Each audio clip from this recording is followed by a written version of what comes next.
Jawaharlal Nehru institute of medical science hospital Manipur में situated है। बहुत सालों से यह hospital essential medical services public को प्रोवाइड करता आया है।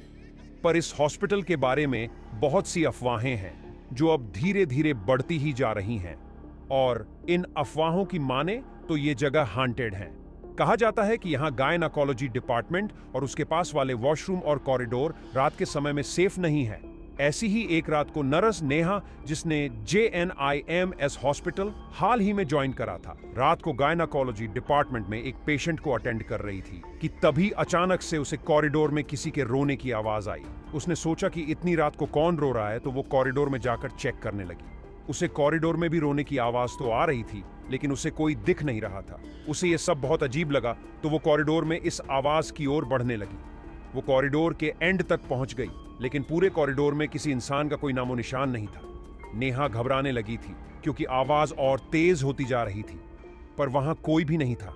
नेहा डर से वापस पेशेंट रूम में जाने लगी, और जैसे ही वो वापस जाने के लिए मुड़ी, उसको अपने पीछे किसी के होने का एहसास हुआ। उसे लगा जैसे उसके पीछे कोई खड़ा है, लेकिन इससे पहले नेहा कुछ कर पाती, अचानक से उस कॉरिडोर की लाइट्स फ्लिकर होने लगी और उसके अगले ही सेकंड वो फ्लिकर होना बंद हो गई।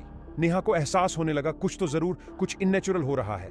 रोने की आवाज बढ़ती गई, और जैसे ही नेहा ने पीछे मुड़कर देखा तो एक औरत पेशेंट के कपड़ों में वहां जमीन पर दीवार की तरफ मुड़कर बैठी हुई दीवार को रोते रोते स्क्रैप कर रही थी।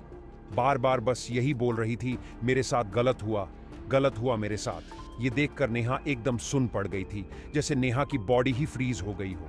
नेहा को समझ नहीं आ रहा था कि अचानक से उसके साथ ऐसा क्या हो रहा है, और उसके सामने वो लेडी पेशेंट कौन है और ऐसे क्यों बिहेव कर रही है। नेहा ने उस पेशेंट के करीब जाने का सोचा, और तब नेहा ने देखा कि उस औरत के शरीर के नीचे का हिस्सा खून से लथपथ। जैसे ही वो औरत नेहा की तरफ मुड़ी, नेहा के होश उड़ गए।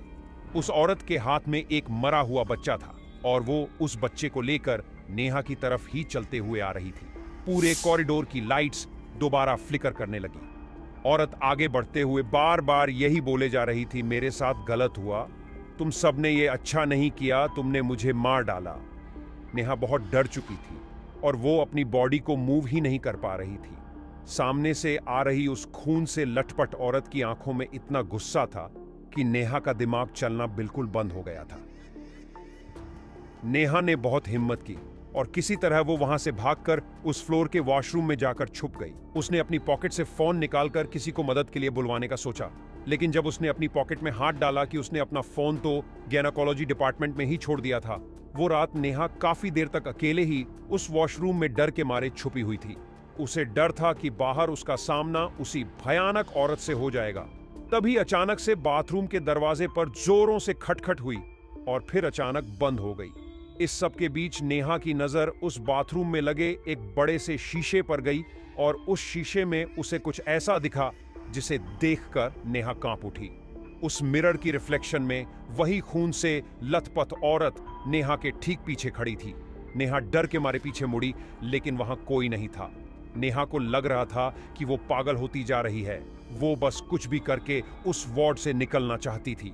वो जानती थी कि बाकी सभी नर्सें ऊपर वाले फ्लोर पर मौजूद नर्स वार्ड में थी, और वहां जाने का रास्ता उसी कॉरिडोर से होकर गुजरता था जहां पर उसे पहले वो भयानक औरत दिखी थी। पर अब नेहा के पास और कोई रास्ता नहीं था। उसने डिसाइड किया कि वो सीधा दौड़ती हुई ऊपर वाले फ्लोर पर चली जाएगी, और बिना कुछ सोचे नेहा ने कॉरिडोर की तरफ दौड़ लगाई, और भागते हुए उसका पैर किसी चीज से टकराया और वो नीचे गिर गई। जब उसने देखा कि वो किस चीज से टकराई, तो उसका पूरा शरीर सफेद पड़ गया। जमीन पर उसी औरत की लाश पड़ी थी जो उसे कुछ देर पहले कॉरिडोर में दिखी थी। उस औरत की बॉडी को देखते ही नेहा को दौरे पड़ने लगे, और वो बेहोश हो गई। अगले दिन उसकी आंख खुली तो वो खुद उस हॉस्पिटल में एक पेशेंट थी। उसे ड्रिप लगी थी, और कई नर्सेस उसके आसपास बैठी थी। नेहा ने सभी को अपने साथ हुआ हादसा बताया, पर किसी को उसके ऊपर विश्वास नहीं हुआ। सबने उसे कहा कि वो अपनी जॉब के चलते अपनी सेहत का ख्याल नहीं रखती, और उसे कुछ दिनों की छुट्टी लेनी चाहिए।